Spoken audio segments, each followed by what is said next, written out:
नमस्कार, मैं हूं अजय त्रिपाठी, आपके सामने हाजिर हूं सबका पसंदीदा प्रोग्राम बिग डिबेट लेकर। चुनाव की बयार जब भी आती है तो उस बयार के साथ एक ऐसी हवा बहती है कि बहुत कुछ उसमें उड़ जाता है। कुछ लोग खुद उसमें उड़ते हैं और कुछ लोग उसका मज़ा लेते हैं। इस बयार में आखिरकार राहत किसे मिलेगी और किसे नहीं मिलेगी, ये तमाम बातें होती हैं। और जब बयार सियासी होती है तो बहुत सारे मुद्दे खड़े होते हैं। इस समय विधानसभा चुनाव का काउंटडाउन मध्य में लगभग शुरू हो गया और इसलिए आपको एक ऐसी बयार दिखाई पड़ेगी जो कांग्रेस और बीजेपी दोनों को प्रभावित कर रही है। फिलहाल बीजेपी से इसलिए प्रभावित दिख रही है कि बीजेपी के लोग हवा के साथ बह करके कांग्रेस की तरफ जा रहे हैं। एक बड़ा नाम दीपक जोशी इसमें शामिल है और कहा जा रहा है कि बहुत सारे नाम उस फहरिस्त में शामिल हैं। मुझे लगता है कि ऐसे नाम जो बीजेपी के लिए बड़े संगठन होते थे, बीजेपी के आधार स्तंभ होते थे, वो अगर कांग्रेस कह रही है कि उनकी तरफ आ रहे हैं तो एक सवालिया निशान बनता है, एक सवाल उठता है, ये मुद्दा बनता है। और इसी मुद्दे पे आज हम चर्चा करने जा रहे हैं। इसी पर देखिए हमारी ये खास पेशकश, बीजेपी में आखिर कितने बागी। जैसे जैसे चुनाव नजदीक आ रहे हैं, बीजेपी से उपेक्षित नेता पार्टी से किनारा करते जा रहे हैं। पूर्व मंत्री दीपक जोशी के साथ साथ और भी कई नेता पार्टी का दामन छोड़ सकते हैं।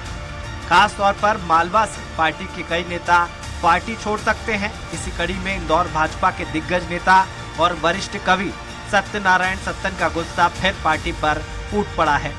उन्होंने कांग्रेस के साथ साथ बीजेपी की भी खिंचाई कर दी। उन्होंने तंज कसते हुए कहा कि आंध्र और कर्नाटक में बीजेपी घुस गई पाटक में। अब पाटक में घुसी हुई बीजेपी का क्या दृश्य होगा, ये देखना है। दीपक जोशी और भंवर सिंह शेखावत के बाद अब सत्तन के बगावती और चुनौती भरे बयान ने पार्टी को चिंता में डाल रखा है। मुख्यमंत्री शिवराज सिंह चौहान डैमेज कंट्रोल करने की कोशिश कर रहे हैं। उन्होंने सत्तन को भोपाल बुलाया है। वहीं पार्टी के अंदर मची हलचल पर केंद्रीय कृषि मंत्री नरेंद्र सिंह तोमर ने कहा, जब भी चुनाव आता है ये सब होता है। इधर भोपाल में वरिष्ठ नेता रघुनंदन शर्मा ने दीपक जोशी को मनाने की असफल कोशिश की और दीपक जोशी के साथ हुई बातचीत को कुछ इस तरह बयां किया। देखिए, अभी किसी भी मामले में कोई टिप्पणी करना ये उपयुक्त नहीं होगा। सभी लोग एक दूसरे से बातचीत कर रहे हैं। चुनाव का समय आता है तो कई बार इस प्रकार की परिस्थितियां पैदा होती हैं। मेरे 2 साल के प्रयासों के बाद भी भारतीय जनता पार्टी मेरे पिताजी की समाधि को संवारने को तैयार नहीं है। ये मेरे लिए दुख और पीड़ा का विषय है। और फिर मेरे समर्थक कार्यकर्ता उस जिले में हैं, उनकी उपेक्षा हो रही है, उनके काम नहीं हो रहे हैं, वो प्रताड़ित किए जा रहे हैं। इन सब बातों को लेकर के मेरा धैर्य टूट गया। अब मैं अपने निर्णय पर अडिग हूँ कि मैं पार्टी छोड़ दूँ और किसी और पार्टी में जाऊँ। कांग्रेस मानकर चल रही है सिंधिया खेमे की बीजेपी में एंट्री से कई बीजेपी के नेता पार्टी को छोड़ने के लिए तैयार हैं। लिहाजा कांग्रेस ऐसे नेताओं को अपने पाले में लाने की कोशिश कर रही है, जिसकी शुरुआत दीपक जोशी से हो रही है। नेता प्रतिपक्ष गोविंद सिंह ने इशारों में कहा, ये तो सिर्फ आगाज भर है, आगे आगे देखिए होता है क्या। इस तरह का अपमानित करना, आत्मा को ठेस पहुंचाना और उनकी इज्जत को जलालत के रूप में दिखाना ये उचित नहीं है। मैं तो कहता हूँ दीपक जोशी जी ने जो निर्णय लिया, बहुत बहुत बधाई धन्यवाद देता हूँ। आए, कांग्रेस पार्टी में उनका स्वागत है और कांग्रेस पार्टी अपने दल में आने पर उनका पूरा मान सम्मान का ख्याल है। राजनीति का अपना गणित होता है, जहां 1 और 1 2 नहीं 11 होता है। राजनीति शतरंज की तरह शह और मात वाला खेल है, जिसमें किसी एक का नुकसान किसी दूसरे का फायदा बन जाता है। ऐसे में बीजेपी से कांग्रेस में जाने वाले नेता कांग्रेस की नैया पार लगा पाते हैं या नहीं, ये देखना दिलचस्प होगा। सलमान खान, स्वराज एक्सप्रेस। तूफान में हो नाव तो कुछ सब्र हो जाए, तूफान में हो नाव तो कुछ सब्र हो जाए, साहिल पे खड़े होकर डूबा नहीं जाता। मुजफ्फर बारसी का ये शेर सियासत के तमाम लोगों के लिए बहुत मुफीद बैठता है और इसमें दीपक जोशी भी शामिल हैं कि अगर डूबना ही है तो तूफान में नाव को डाल करके समंदर के बीच में जाके डूबा जाए। किनारे पे खड़े होकर डूब जाएंगे तो माजरा कुछ अलग हो जाएगा। कुछ ऐसे हालात बीजेपी में हो गए हैं जिसके चलते सिर्फ दीपक जोशी कांग्रेस की तरफ कदम बढ़ा रहे हैं, लगभग फाइनल हो गया है और बहुत सारे नाम लिए जा रहे हैं जो चर्चा में हैं। इन सारे मुद्दों पर चर्चा करने के लिए आज मेरे साथ 3 खास मेहमान होंगे। कांग्रेस की तरफ से उनके तेज तर्रार प्रवक्ता शहरयार खान जी हैं, जो शहरयार खान जी कांग्रेस के उन प्रवक्ताओं में शामिल हैं जो तथ्य के साथ अपनी बात रखते हैं। बड़ी दमदारी के साथ अपनी बात रखते हैं। और फिर जाने माने मालवा क्षेत्र के, बल्कि पूरे मध्य प्रदेश के हमारे मित्र और बीजेपी के प्रवक्ता गोविंद मालू जी, जो बड़ी आक्रामकता के साथ अपनी बात रखते हैं, लेकिन अपनी बात मनवाने की पूरी कोशिश करते हैं। और उसके साथ ही एक और मेहमान हमारे साथ जुड़ेंगे। तो तीनों मेहमानों से चर्चा शुरू करने के पहले सबसे पहले मैं शहरयार जी आपके पास आ रहा हूँ। क्या पिछली सरकार जाने का गम इतना ज़्यादा हो गया आपका कि आप बीजेपी के लोगों को चुन चुन कर अपनी तरफ ला रहे हैं? देखिए अजय जी, सरकार जाने का गम अगर हमको होता तो निश्चित ही उपचुनाव के बाद हम जनता के बीच नहीं जाते। हमें मालूम था ये उपचुनाव के जो परिणाम हैं वो सरकार भाजपा की बन चुकी थी, उसके परिणति में प्रभावित हैं। लेकिन जनता का जो मानस था वो 2018 में कमलनाथ जी के नेतृत्व में मध्य प्रदेश की बागडोर जो सौंपी थी, और 15 महीने में जो विकास के काम कमलनाथ जी ने मध्य प्रदेश के जनता के बीच करे, और उसको मध्य प्रदेश की जनता ने खुद महसूस करा। चाहे वो 26 लाख किसानों की ऋण माफ़ी हो, बिजली का बिल 100 रुपये में 100 यूनिट हो, और जो हमारे पुलिस के अधिकारी कर्मचारियों के लिए जो छुट्टी का प्रावधान था, तो उसमें पूत के पाँव पालने में दिखे। और मध्य प्रदेश की जनता को ये महसूस हुआ कि एक तरफ तो 15 साल का मुख्यमंत्री सिर्फ उस टाइम तक 2018 तक 25,000 घोषणाएं कर चुके थे, और देने के नाम पे ढाक के 3 पात जहां थे वहीं खड़े थे। और दूसरी तरफ 1.25 साल में विकास पुरुष कमलनाथ ने अपने 972 बिंदुओं में से लगभग 400 बिंदु मध्य प्रदेश की धरती पे 1.25 साल में उतारने का काम करा। उसमें लोकसभा चुनाव भी आया, आचार संहिता भी आई, तो दोनों में जनता ने कंपैरिजन करा। निश्चित ही हमारे कुछ साथ के जय चंदों ने वो सरकार को बेचने का काम करा, लेकिन मध्य प्रदेश की जनता 2023 का बेसब्री से इंतजार कर रही है। और जो आपका आज का विषय बड़ा महत्वपूर्ण विषय है, और जो नाम आपके पैकेज में और आपने दोहराए, चाहे वो पूर्व मंत्री दीपक जोशी हों, जो कि कद्दावर भाजपा के नेता पूर्व मुख्यमंत्री कैलाश जोशी के बेटे हैं, चाहे हम बात कर लें भंवर सिंह शेखावत की, जो भाजपा के मालवा के बड़े। शहरयार जी, मेरा सवाल यही था कि आपके पास तो कमलनाथ जी के सो कॉल्ड विकास कार्यों की लंबी फहरिस्त है जी।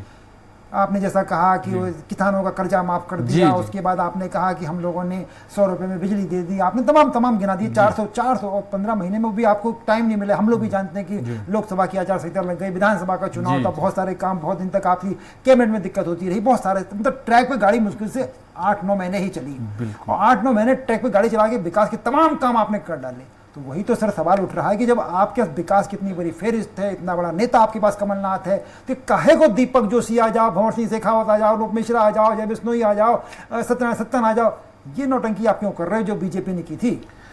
देखिए अजय जी, कांग्रेस वो देश की पुरानी पार्टी है जिसका इतिहास लगभग 138 साल पुराना है, और हम लोग समरसता की राजनीति करते हैं, सबको जोड़ के चलने की राजनीति करते हैं। हम विध्वंस और तोड़ने की राजनीति नहीं करते। अगर कोई हमारी विचारधारा से, कांग्रेस पार्टी की विचारधारा से, कमलनाथ जी के आभा मंडल से, राहुल जी की भारत जोड़ो यात्रा से प्रभावित होकर अगर कांग्रेस की तरफ उम्मीद की नज़र से देख रहा है, तो निश्चित ही एक कार्यकर्ता के तौर पे सबका स्वागत है। अजय जी, मैं आपको भी आमंत्रित करता हूं, आप जैसे वरिष्ठ और मीडिया जगत के लोगों की भी कांग्रेस को ज़रूरत है, आपका भी हम खुले दिल से स्वागत करते हैं। आपकी गलत फहमी बहुत बड़ी है कि अगर आपको लग रहा है कि दीपक जोशी जैसे लोग आपसे प्रभावित होकर आ रहे हैं तो नाराजगी नहीं है, तो बड़ी आपको मुबारक हो। लेकिन मैं गोविंद मालू जी से अगला सवाल, मैं गोविंद मालू जी के पास आऊँगा। गोविंद जी, बड़ी सिंपल सी बात हो रही है कि दीपक जोशी जा रहे हैं, ऐसा कहा जा रहा है, और शहरयार जी ने तमाम बातें कह दी कि साहब हम हमारी विचारधारा से प्रभावित होकर के। क्या आपकी पार्टी ने तय कर लिया है कि पराक्रम दिखाने वाले को तो बिल्कुल मंजूर नहीं करेंगे, परिक्रमा करने वाले को मंजूर कर लेंगे? देखिए, ऐसा कहीं भी नहीं है जी कि कोई पराक्रम दिखाने वाले को मंजूर नहीं करेंगे, परिक्रमा दिखाने। हमारे यहाँ तो ये पीढ़ी का परिवर्तन लगातार जारी है जी। कार्यकर्ता की उपादेयता, उपयोगिता कहाँ पर रहनी चाहिए, उसके लिए भी सब चीजें मुकर्रर हैं। इसलिए कोई भूमिका अलग अलग हो सकती है, कोई चुनाव लड़ता है, कोई चुनाव नहीं लड़ता है, कोई संगठन का काम करता है, और ये कई सारी चीजें जो चुनाव जब पास में आते हैं तो चलती रहती है। इतना बड़ा परिवार है, 5 बर्तन होते हैं, खड़खड़ाते हैं, जी। लेकिन उससे कांग्रेस को उस पर कोई नृत्य करने की जरूरत नहीं हमारे बर्तन खड़खड़ाने से। उस संगीत पर ये लय ताल कांग्रेस के लिए नहीं बज रही। हमारे यहाँ तो सब समझाइश भी दी जाती है, अनुशासित पार्टी है, हमारे यहाँ आंतरिक लोकतंत्र है, हमारे यहाँ सब लोग बात करते हैं, विचार करते हैं और उसके बाद में निर्णय करते हैं, समझाते भी हैं। अभी न कोई गया है, न कोई आया है, न कुछ हुआ है और ये लगे हैं लंगर डालने। मुझे समझ में नहीं आता है कि सवाल नहीं उठता है। खुश क्यों है, गोविंद भाई, बातें क्यों खिल गई हैं? गोविंद भाई सवाल ये ये मुझे नहीं आ गोविंद रहा भाई, है। ये अपने आगे कार्यकर्ताओं को अगर उनकी चिंता कर लें तो मैं समझता हूँ कांग्रेस का भला होगा, लेकिन जब नहीं वो तो मैं मेरे मन में सर गोविंद भाई, गोविंद जी कहते थे कमलनाथ जी कॉकस में गिरे हुए हैं। गोविंद जी मेरे जहन में एक सवाल आ रहा है। गोविंद जी मेरे जहन में सवाल है कि बर्तन खड़के, ठीक है, बनकर खड़के लुढ़के और लुढ़क के दूसरे के चौके में अगर बर्तन चला गया तो भी दिक्कत नहीं है बीजेपी को। देखिए, किसी के चौके में बर्तन जाने वाला नहीं है, क्योंकि हमारे चौका बहुत मजबूत है। हमारे चौके में अच्छे पकवान, अच्छे मिष्ठान, अच्छे व्यंजन है। जो आएगा हमारे चौके में आएगा, हमारे चौके से कोई जाने वाला नहीं है। बिल्कुल आप सत्ता चौके में आपके चेहरे में ही इल्ली पड़ी हुई है, उनका कौन जाएगा? आपके चेहरे की चमक और दावों की धमक बता रही कि सत्ता की सिल्वर जुबली मनाने के लिए आप लोग पूरी तैयारी में। गौरव चतुर्वेदी मेरे साथ जुड़ गए, वरिष्ठ पत्रकार, हमारे युवा साथी जो बड़ी दबंगई से कलम चलाते हैं। गौरव भाई, आपने सुना दीपक जोशी जा रहे हैं, भंवर सिंह शेखावत जा रहे हैं, सत्तन जा रहे हैं, सब जा रहे हैं कांग्रेस में। और कांग्रेस का दावा है, हमारे साथ शहरयार जी बैठे हो कि साहब कांग्रेस में राहुल गांधी की भारत जोड़ो यात्रा से प्रभावित होकर के, कमलनाथ के काम से प्रभावित होकर के और तमाम चीजें करके इतने लोग आ रहे हैं। मेरा सवाल उनसे ये था कि आखिरकार जब कमलनाथ इतना बढ़िया किया तो तोड़फोड़ जरूरत क्या थी? गौरव भाई आपकी टिप्पणी चाहूंगा। देखिए, कोई किसी की विचारधारा से प्रभावित होकर नहीं आ रहा है या जा रहा है जी।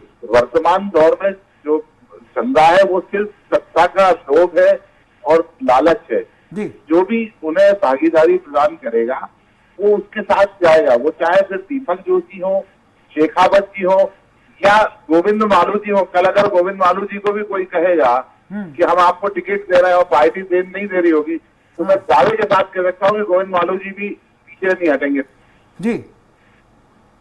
नहीं, बिल्कुल सही कह रहे थे शहरयार भाई। देखो, वही बात मैंने जो आपसे कही थी, वही बात गौरव चतुर्वेदी के एनालिसिस में निकल कर आ रही कि आप किस गलतफहमी में क्यों हैं कि लोग आपकी विचारधारा से, कमलनाथ जी के काम से प्रभावित होकर आपके पास आ रहे हैं। देखिए अजय जी, मैंने आपसे बोला कि हमारे जो कमलनाथ सरकार के टाइम के काम है, हमारी जो विचारधारा है, हम लोग आइडियोलॉजी के साथ भले ही उसका काफ़ी हमने नुकसान उठाया जी, लेकिन हमने अपनी विचारधारा को नहीं छोड़ा। हमने देश को जोड़ने का जो काम है, हमारी जो मूल विचारधारा है इस देश में अनेकता में एकता की, तो उस पर कल भी कायम थे, आज भी हैं और कल भी रहेंगे जी। अब ये राजनीति के परिदृश्य में, चुनाव में, हर जगह हर 5 साल में जब चुनाव की वेतरणी में जाते हैं तो इस तरह के आपको दृश्य दिखते हैं। कुछ लोग अपनी पार्टी में किसी कारणवश उनको महत्व नहीं मिलता तो वो बदलते हैं कुछ, लेकिन आफ्टर ऑल कांग्रेस में आएंगे, कांग्रेस की विचारधारा को तो स्वीकार करना ही पड़ेगा। क्योंकि हम लोग इससे पहले भी कई पिछले चुनाव में भी आपको मैं इंदौर से संजय शुक्ला बता दूं, संजय शर्मा बता दूं, ग्वालियर से सिकरवार जी बता दूं, ये सब भाजपा के मजबूत पिलर थे, लेकिन उनको वहाँ घुटन महसूस हुई और उसके बाद उन्होंने निश्चित ही कमलनाथ जी के नेतृत्व में आके स्वीकार किया और वो कांग्रेस से आज विधायक हैं। पर सवाल लेकिन भाजपा के जिन नेताओं का आज जिक्र हो रहा है, गोविंद भाई आ रहा हूँ, मैं आपके बीच नहीं, मैं गोविंद भाई लौट रहा हूँ, बड़े नेताओं को भी घुटन होने लगी थी। अरे गोविंद भाई आ रहा हूँ, हाँ एक मिनट गोविंद भाई डिबेट को बोलिए। हाँ शहरयार जी, मेरे सिर्फ इतना कहना है कि अगर कोई हमारे दर पे आ रहा है और कमलनाथ जी के सामने रिक्वेस्ट करके और सम्मानजनक तरीके से वो कांग्रेस पार्टी में उनको जगह मिलती है तो भाजपा के नेताओं को अपना घर देखना चाहिए। अभी तो मतलब एक ये बात आपने- अजय जी, एक मैं बात- आपको एक बात- पूरी जिम्मेदारी के साथ बता रहा हूँ, ये मेहमानों तो का इंतजार कर रहे हैं, घर खाली पड़ा है इनका, अरे गोविंद जी आपको भी घर खाली पड़ा है। आप एक जरा आइए, इंतजार आइए, करिए। जो पार्टी का निकलेगा वो मैं आ आपके जाएगा बीच हमारे। नहीं बोला था गोविंद जी, गोविंद आप जी, वरिष्ठ गोविंद हैं, गोविंद जी, गोविंद जी, आप गोविंद जी, वरिष्ठ गोविंद हैं, गोविंद जी, वरिष्ठ गोविंद हैं, भाई, चैनल पे जो डिबेट करते हैं उसको बना के रखें। सहर भाई अभी अजय जी मैं आपको बता रहा हूँ गोविंद पूरी भाई। जिम्मेदारी के साथ, भाजपा में अंदर खाने जो उथल पुथल चल रही है वो भगदड़ मचने वाली है, ये मध्य प्रदेश देखेगा जी। अभी चुनाव में 5 महीने 6 सर, महीने देखना समय कोई है, बात नहीं। उस टाइम पे भाजपा गोविंद भाई, एक मिनट। अपने नेताओं को रोक नहीं पाएगी। मैं अंदर सहर जी, मेरा सवाल कि बिल्कुल आपने एक बात तो बड़ी स्पष्ट कर दी कि कोई विचारधारा से प्रभावित होकर नहीं आ रहा, आप बड़े दीपक जोशी हाथ जोड़कर आ रहे हैं। मेरा सवाल यह था कि पिछली बार पिलर तो आप पिछली बार ले गए थे, राम कृष्ण कुसमारिया, सरताज सिंह, पिलर इनको बोलते हैं, वो पिलर बहुत दिन आपके रह नहीं पाए। क्यों? संजय शुक्ला, संजय शर्मा, सतीश सिकरवार जी जो खुद जन आधार के नेता हैं, तीनों के जो मैंने नाम गिनाए, ये अपने दम पे चुनाव जीते हैं, तो इनका एक जनाधार था।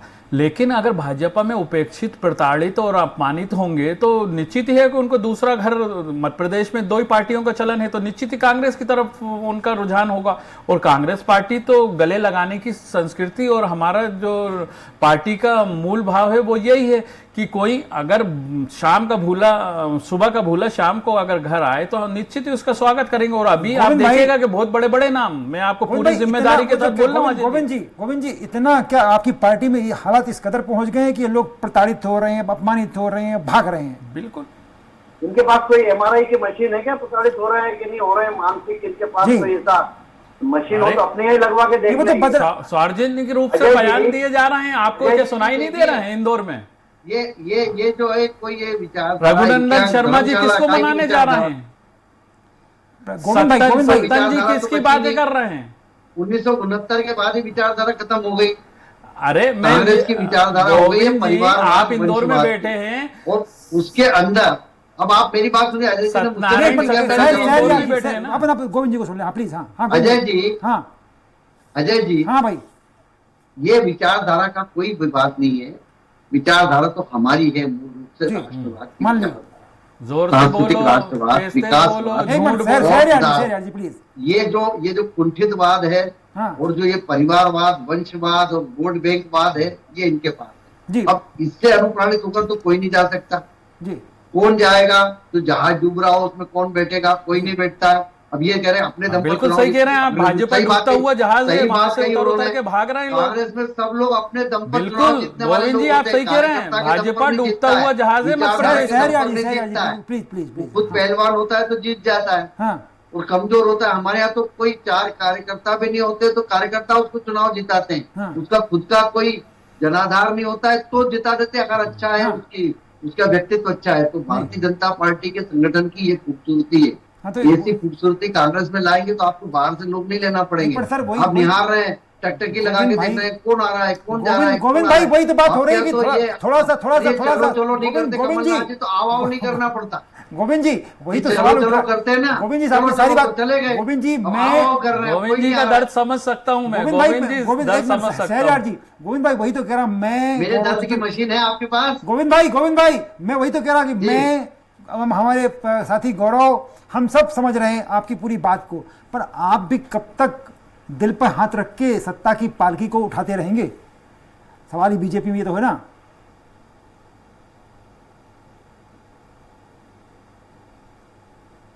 गोविंद भाई जी, मेरा सवाल ये अजय था जी। कि हम और गौरव और सभी लोग इस बात से सहमत, आप जो कह रहे हैं बिल्कुल सही है, पर सवाल ये उठता है कि आखिरकार वो कब तक दिल पे हाथ रख के और आंख मूंद करके और मुंह बंद करके आप सत्ता के कांधे पर अपनी पालकी उठाकर सत्ता सिंहासन तक पहुंचाते रहेंगे अपने पार्टी वालों को?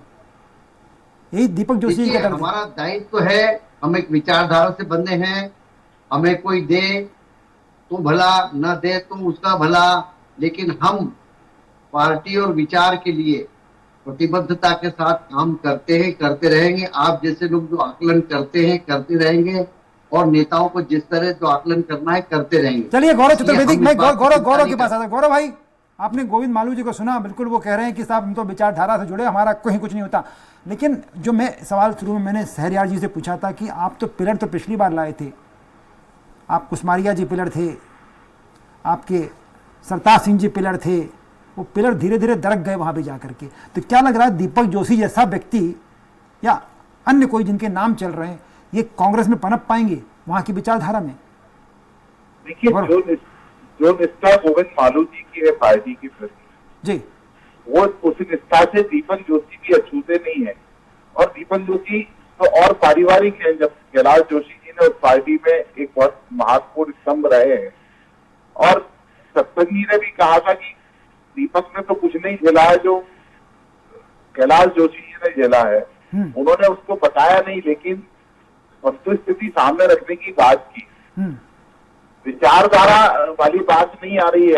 आज वर्तमान में है कि टिकट अगर मिल गया उनको, कांग्रेस ने दे दिया, तो वो साथ में रहेंगे और फिर कुछ ना कुछ दिन बाद जब घुटन होती है तो वापस वो पार्टी में आएंगे, ऐसा मैं मानता हूँ। ये शहरयार जी के पास आता हूँ मैं। शहरयार जी, बिल्कुल एक सही सवाल उठ रहा है कि चलिए, आपने भी अभी थोड़ी देर पहले माना कि जो लोग बीजेपी से आए और उन्होंने अपनी दमदारी से मैदान बना लिया तो उसको तो ठीक, आपके लिए ठीक है, लेकिन जिसकी अपनी दमदारी नहीं तो उसको तो कहीं कुछ लगा नहीं। आपके पास संजय मसानी भी गए थे हम यहाँ से बीजेपी छोड़ करके, आज किस स्थिति में है कुछ पता नहीं है। देखिए, संजय मसानी जी मुख्यमंत्री शिवराज जी के साले थे, निश्चित ही हमारे पार्टी में आए, उनका भी स्वागत हो। और आज वो पार्टी के उपाध्यक्ष के रूप में अपने राजनीतिक दायित्व का निर्वहन कर रहे हैं। और आगामी चुनाव में उम्मीद है कि वो प्रदेश की किसी विधानसभा से अपनी तैयारी कर रहे हैं और वो चुनाव में फिर से दम भरेंगे और निश्चित ही जनता उनको जीत का आशीर्वाद देगी। वो जो मुद्दा, लेकिन गौरव ने जो मेरे शुरू में जो सवाल था कि थोड़ा सा इससे अलग हट जाइए आप लोग ना, कि आपकी वैचारिकता से प्रभावित होकर लोग आ रहे हैं, लोग अपना बिल्कुल माहौल देख करके, अपना लाभ देख करके आ रहे हैं। गोविंद मालू जी जिनको गोविंद मालू जी का साथ छोड़ना पड़ रहा है, वो आपकी विचारधारा से प्रभावित कैसे हो सकते हैं?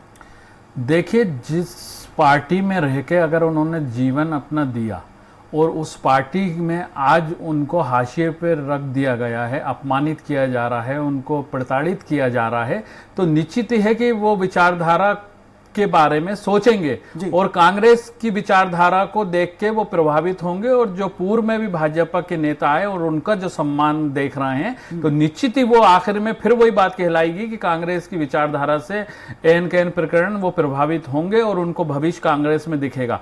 और आप देखिए कि अभी जो मध्य प्रदेश में माहौल है, भाजपा डूबता हुआ जहाज है। आज चुनाव हो जाए तो आरएसएस का सर्वे है कि 60 सीट से ज्यादा मध्य प्रदेश में भाजपा को नहीं मिलने वाली। तो निश्चित ही है कि अपने राजनीतिक भविष्य को सुरक्षित करने के लिए और अपने आत्म सम्मान के लिए वो भाजपा से कांग्रेस में आने के लिए आतुर है। तो कांग्रेस पार्टी तो निश्चित ही है कि अगर वो कांग्रेस के नेतृत्व को स्वीकार करते हैं, कांग्रेस की विचारधारा को स्वीकार करते हैं, तो कांग्रेस उनका स्वागत करेगी। भ्रम फैलाने की मशीन है आपके। गोविंद बालू जी, मैं आपका दर्द समझता हूँ, आपने भी जीवन के अंतिम पड़ाव पे आ गए हैं और आपको भाजपा ने इस्तेमाल करने के अलावा दूसरा कोई काम नहीं करा है। तो आपका दर्द मैं समझ रहा हूँ, आपको ये दर्द होना चाहिए, बिल्कुल होना चाहिए। आप वो खाटी भाजपा के नेता थे जिन्होंने गुड़ चने खा के भाजपा को चिंतित करा, लेकिन अभी भाजपा में जो कॉर्पोरेट कल्चर है, जो बदली हुई भाजपा है, उसमें कोई भी अपने को वहां पर सुरक्षित और सम्मानित महसूस नहीं कर रहा, क्योंकि ये दलालों की पार्टी हो गई है, ये कमीशन खोरों की पार्टी हो गई है, पार्टी हो गई है। शहरयार जी, आपकी बात से गोविंद भाई मैं लौट रहा हूँ, आपकी बात से सहमत हूँ, पर जिस तरह से आप लोग मतलब 60 सीटें बीजेपी की आ रही, चलो हमने भी मान ली, पर आपकी पार्टी जिस तरह का माहौल कर्नाटक में कर रही, जिस तरह बाकी जगह कर रहे हैं, तो 60 को 120 तो आप ही करते जा रहे हैं बीजेपी के। देखिए, कांग्रेस पार्टी निश्चित ही कर्नाटक में एक बड़ी जीत की तरफ बढ़ रही है। इसी से परेशान होकर हमारे प्रधानमंत्री जी, जो प्रधानमंत्री के इतने बड़े पद को गौरवान्वित कर रहे हैं, लेकिन राजनीति में और चुनावी मोड में चुनावी जीवी उनकी जो प्रणाली है उससे बाहर नहीं आ पा रहे हैं। और इसलिए वो ऐसे नई कहानी आ रही है, देश को बांटने की बातें कर रहे हैं, देश को बांटने की बातें कर रहे हैं। एक तरफ तो दिल्ली के बहाने पे हमारे देश की महिलाएं, वो रेसलर जिन पे पुलिस आधी रात को जाके अपनी ताकत आजमा रही है, वहां पर भाजपा के सांसद को आप प्रताड़ित नहीं कर रहे हैं, सजा नहीं दे रहे हैं, वो बेटियों को सजा दिला रहे हैं। देश देख रहा है, शर्म आना चाहिए आपकी पार्टी को और आपको। गोविंद अरे जी, वो एक नया शब्द है आपके गोविंद असम गोविंद की महिला कांग्रेस की वो अरे दत्ता का क्या महिला हुआ? कांग्रेस छोड़िए, अभी देश की बेटी जो देश का अरे सम्मान महिला दिला के कांग्रेस लाई की थी वो और मोदी जी प्रदेश उनके अध्यक्ष साथ थी बड़े दत्ता, फख्र के साथ चाय पी रहे अंकिता थे। दत्ता। आज वो बेटियों के मामले उसका क्या पे हुआ? मुंह में दही उसकी जमा बात के क्यों नहीं बैठे सुनी हैं। आपने? कर्नाटक में जाके प्रचार कर रहे हैं, लेकिन सर, मैं- बेटियों के मामले मैं- में वापस- संज्ञान वापस- कर रहे हैं। वापस- जो कुत्तों के मरने पे ट्वीट उसके करते हैं, साथ वो अन्याय बेटियों हुआ। के इतने बड़े हम पर- अपमान हम पे पर नहीं कोटा बोल रहे अपमान हैं। करिए। गोविंद मालू जी, आपको बोलना पड़ेगा, भाजपा महिला विरोधी है, भाजपा महिला विरोधी है। एक सांसद अरे को बचाने के कांग्रेस तो लिए महिला देश की के बेटियों शोषण का करने अपमान कर वाली रही है, पार्टी है। पुलिस से दमन करा रही है, महिला उनके विरोधी नहीं, गद्दों को महिला नहीं का अंदर दमन और जाने दिया जा रहा अत्याचार है। करने वाली MP पार्टी है, हम मगर MP लौट बच्चों रहे को हैं, खिलाने वाली बिजली पार्टी है। काट रखी है। सहरियार भाई, हम एमपी वापस लौट रहे हैं। गोविंद भाई वापस हम एमपी के ट्रैक पर जी बोलिए अजय जी। उन्होंने कहा कि आपकी पार्टी धीरे धीरे कॉर्पोरेट कल्चर में जमती जा रही है। वो बीजेपी जो चने गुड़ वाली जिसमें आप काम करते थे, वो तो धीरे धीरे खत्म हो रही है। देखिए, बैलगाड़ी युग से हम आ गए जेट युग में, अब कंप्यूटर युग में आ गए। जी अब हम 21st सेंचुरी के भी आगे निकल रहे हैं, टेक्नोलॉजी में हर जगह आगे हैं। जी वो जब तकनीक का सहारा नहीं लेंगे तो हम कोई बैलगाड़ी युग में तो चले नहीं जाएंगे। बिल्कुल, बिल्कुल। अब कारपोरेट कल्चर का क्या आशा है इनसे, मुझे समझ में नहीं आता। जी। ये Corporate हमारे culture का मैं किसी भी बताता हूँ, कल्चर एक मिनट, एक मिनट, देखिए ना, तो हमारे आप करप्शन का बताइए कल्चर है, जी हमारे यहाँ न कोई ऐसा कल्चर है कि नहीं हमको टिकट दे के लेने के लिए कोई खिड़की लगी हो उसमें विंडो में टिकट खरीद के लेना है।